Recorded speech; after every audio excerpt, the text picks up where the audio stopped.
Smo v Primusovi knjigarni v Ljubljani, po koncu srečanja tapkalskega, tapkali smo, kaj me najbolj skrbi.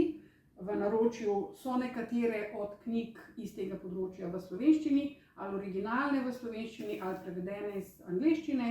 Tako da, če kdo še ni slišal za metodo EFT, je literature zelo veliko. Udeleženci današnjega tapkanja so ponujali par definicij, kaj metoda je.